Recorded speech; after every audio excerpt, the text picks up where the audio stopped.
We have seen multiple clips circulating of Republican senators openly breaking with Donald Trump over this $1.8 billion slush fund for the people who invaded the United States Capitol on January 6th.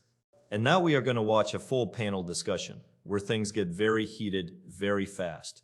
Specifically, you are going to watch Charles Blow go head-to-head with Trump's defender Ben Ferguson over one very simple question: where did the Republican spine go?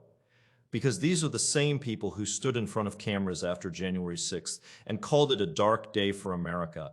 And then one by one, quietly and without explanation, they fell right back in line. Let's watch the clip in full, and I will give you my thoughts on the other side. Good evening. I'm Jessica Dean, in tonight for Abby Phillip. And tonight is President Trump losing his tight grip on Republican lawmakers. His crusade against GOP candidates who defied him has certainly been effective. But as for the ones currently working in the Senate chamber, it appears support is slipping.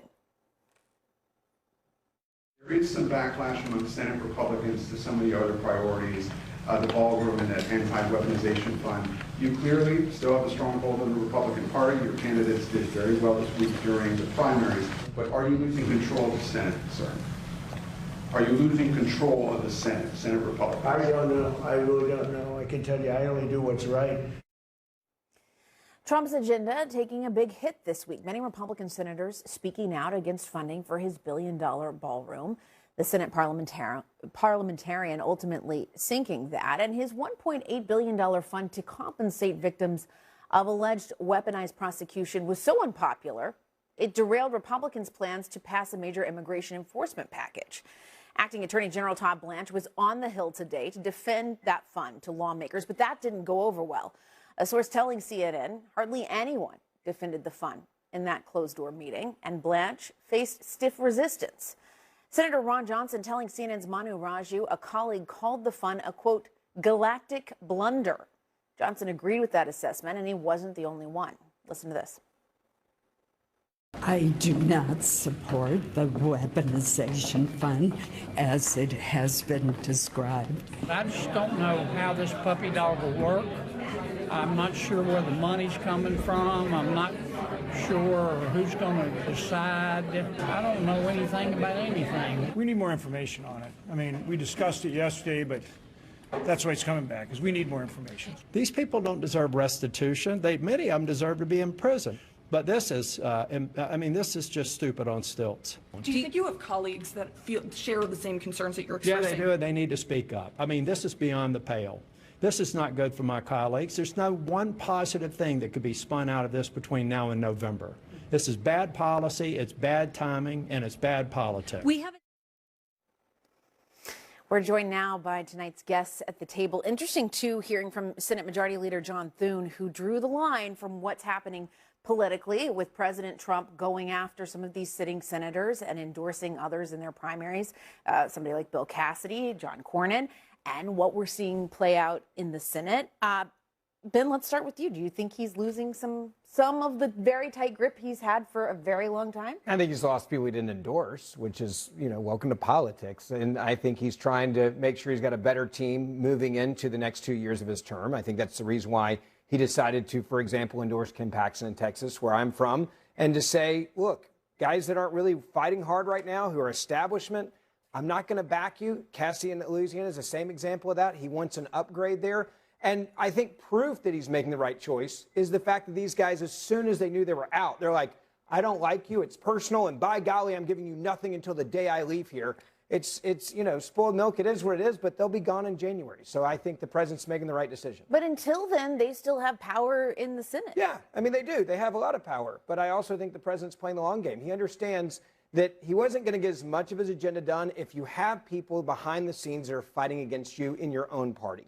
He dealt with that for 4 years when he was in office the first time. And I think that's why he's now way more outspoken on this, saying, I'm finding teammates who understand what we're doing with America First agenda. That, too, I'm going to endorse.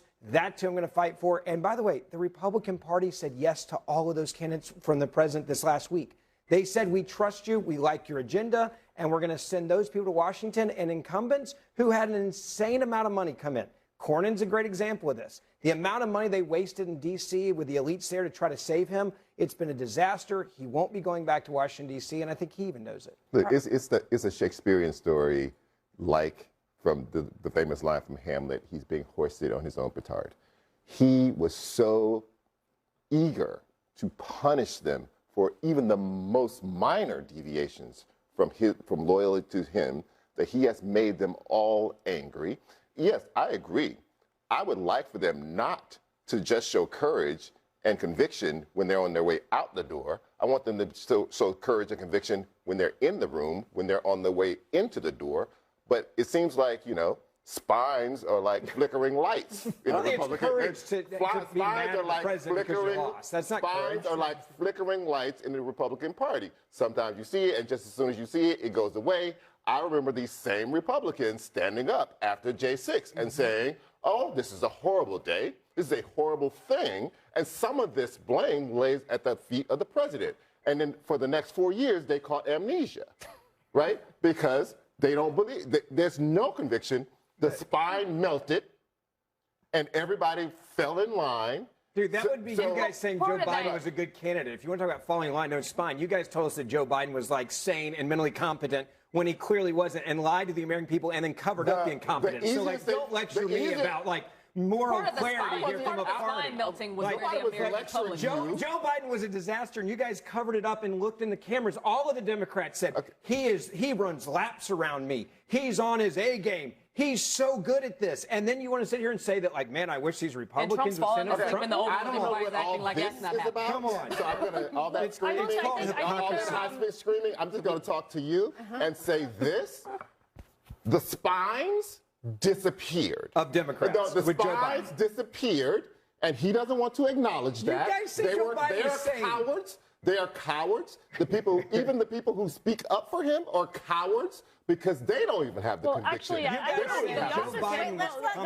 would actually argue the opposite with the topic at hand, which is this $2 billion fund, is that I think Trump should remember that there's still fiscal conservatives among some of the lawmakers in Congress. And so when they look at a $1.8 billion price tag, they do cringe. But I think what's missing from that discourse about this fund is the fact that there's an existing mechanism for it. It's called the Judgment Fund. The Founding Fathers even used it during the early days of the Republic. Basically, if someone is victorious in a lawsuit against the federal government, there has to be a fund to pay them out a settlement. And so what this anti-weaponization fund that the left is fear-mongering about right now is a derivation of that existing mechanism. Now, No, it's a bastardization of it. What's missing from this fund is common sense. Where are the fiscal conservatives when they were blowing the deficit with this big, beautiful bill that was going to add trillions of dollars to the deficit? So where are they then? I just need to figure out how this works out for you. Well, the opportunity cost there was, the 2017 tax cuts actually generated real wage increases for many Americans, household income growth, and so that was what was going to be earned at the end of passing. Yes, it also cost the Treasury $1.5 trillion in lost revenue. And it also generated a lot of gains for the average American. What's the price tag on it? Who are the average Americans who got it? Because hundreds of thousands of Americans right now can't afford to live. So the big case here for them is that they cannot afford to pay their bills. Are you saying you're against no tax on tips and no tax on overtime? I'm saying Americans can't afford their bills. They're the ones who are telling you that affordability is a problem. That is not why you did that. That is You're not why you also did cutting that. funds at rural hospitals. People cannot afford health care. Hang on. Terry, I want to get to you, and I got a little fact check. The Judgment Fund was de minimis. Until the 1950s, there had to be a vote of Congress for every dime that was spent out of the Treasury. They then enlarged that Judgment Fund. Obama used it in an even bigger way, and this is a complete bastardization of it. It is not an early American notion that the president can just spend money without congressional approval. I agree there needs to be congressional approval, but it does stem from something that already Let's be clear about one thing about the fund. Number one, it's not going to pass right now the way it is. Good.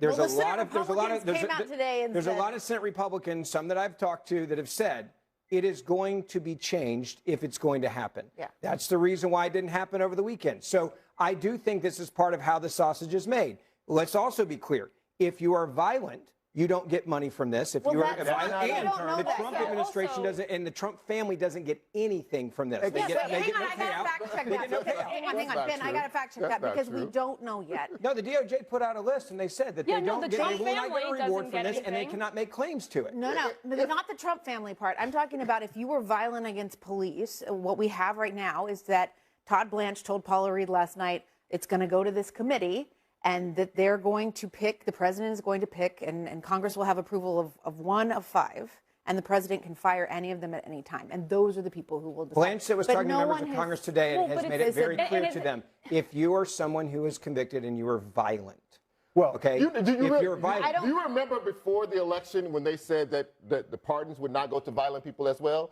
And then the they all first went day, all All the of violent them people got got out. pardons? I just have All of people them. with I go back- that I go back to reporting Congress. that we have I go right back to now. Congress. That's not the But case. also the premise so of the amnesia. fund- Hold on. No, Congress. I go back. So You asked- amnesia. It's not amnesia. I just said, and I'll say it again. The Senate, those that are Republicans, have made it clear. The way that it stands, it will have 3 things clearly in it. Number 1, if you're violent, you don't get money. Number 2, the Trump family's already made this clear in the settlement. They will not get money, But and they've they got- won't get a settlement, they've got and they can't make claims. immunity If it's your from money any and don't But get also, it, it's your it's slush not fund. just It's your about, money. It's not a it's not slush just fund. about If you were high-profile wrongfully attacked, Wait. let's go with the Catholics for a Wrongfully. second. Wait. Hold on, let's go with the Catholics for a second. I'm going to go with the Catholic 3,500 example. people Hang on, went Terry, into go the ahead. Capitol. 3,500. 700 charged. These are the worst of the worst. These are people who went to the Capitol. Hold on, no with pause. the wait. They're not I'm all going bad. to They were finish. not all bad. I'm going 700. We're gonna- 76-year-old women. And the reason they were Hang the on. worst of the worst is because they went there with the worst motive a citizen of a democracy can have. They went to silence the vote of the people as confirmed and affirmed by the 50 sovereign states of this country and by 60 courts of law, and they wanted to stop that. If you're And they were the worst let me ask you, of those hold on. If you're Okay, Ben, go ahead. 75, 76, 77, Stay home. 78-year-old woman. Stay at home. Stay home. Whoa, They had a- whoa, they what had a happened to being a choice. free They had a country? choice. Stay home. It was Wait, a wait, right wait, when they wait, decided to So vote. no They freedom had of speech, no already freedom of expression, you can't walk Those in the votes were Capitol. counted. You can't walk in the Wow. Capitol. You are That the no, the Democratic Party wants, hey, if That you're grandmother stay had home right a now. choice. Stay home. Hang on. Stay home And if it you're wasn't old. the- All this yelling doesn't Everyone's accomplish staying anything. All this yelling he's doing doesn't Stay accomplish home if anything. you're an old person. No, Democratic Party says don't- you have no word in don't America break and into the Washington. American You can't change Capitol the votes if of you're an those who old have already person. cast If their the Or door a was young open, person. if the door was open, Door was open. You are. This is No, I'm ridiculous. asking you. You are literally I'm asking you a very serious No, you're question. not asking a serious question. Yes, I am. You're asking Were a there ridiculous doors question. open on January You're 6th? asking a signs in front of them ridiculous saying, question "Do not and enter." being Were there- ridiculous. I'm going to call. Okay, I got to call it. You can't walk. You cannot just walk into the Capitol. knows I that. covered He it. knows You he's have to being go through a metal outrageous. detector. That being said, we have much more to discuss, and it's going to be lively. So that's good. We have. So Charles Blow said it perfectly. Spines in the Republican Party are like flickering lights. You see them for a moment, and then just like that, they are gone. And January 6th is the single clearest example of that in modern American political history. Because we watched those same Republicans stand up in real time and condemn what happened at the Capitol. We heard them say it was wrong. We heard them say lives were put in danger. We heard them say that accountability was necessary.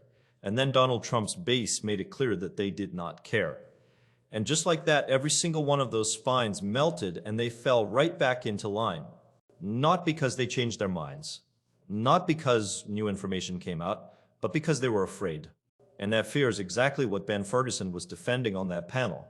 Because what he was really saying underneath all of that noise is this: these Republicans are not pushing back because they believe in the funds. They're pushing back because they're on their way out the door and they have nothing left to lose. The ones still in their seats, the ones who still need Trump's base to survive their next primary, they are staying quiet. And that silence is its own kind of answer. Now let's talk about what this fund actually is, because Ben Ferguson tried very hard to make it sound reasonable. He brought up the judgment fund, tried to frame this as a normal legal mechanism with historical roots.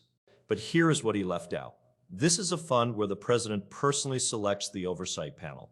The president can fire anyone on that panel at any time for any reason.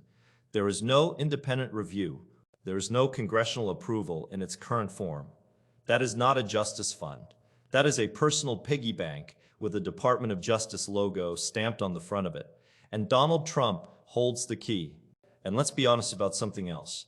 if Barack Obama or Joe Biden had created a $1.8 billion fund with zero congressional oversight, where they personally controlled who sat on the board and could remove anyone at will to pay out money to people aligned with their political base, Republicans would have shut the government down the same afternoon. There would have been emergency hearings. There would have been wall-to-wall coverage about the abuse of executive power. But because it is Trump, his defenders sit on television panels and try to explain why this is actually completely normal. The Treasury Department's own lawyer resigned the moment this fund was announced. Let that sink in. The person whose job it was to sign off on this looked at it and said absolutely not, and walked out. That alone tells you everything you need to know about whether this is legitimate. The bottom line is simple. This is taxpayer money, not Trump's money, not donor money. Your money being handed out with no transparency, no accountability, and no independent oversight to people who were convicted of attacking the United States Capitol and the police officers defending it.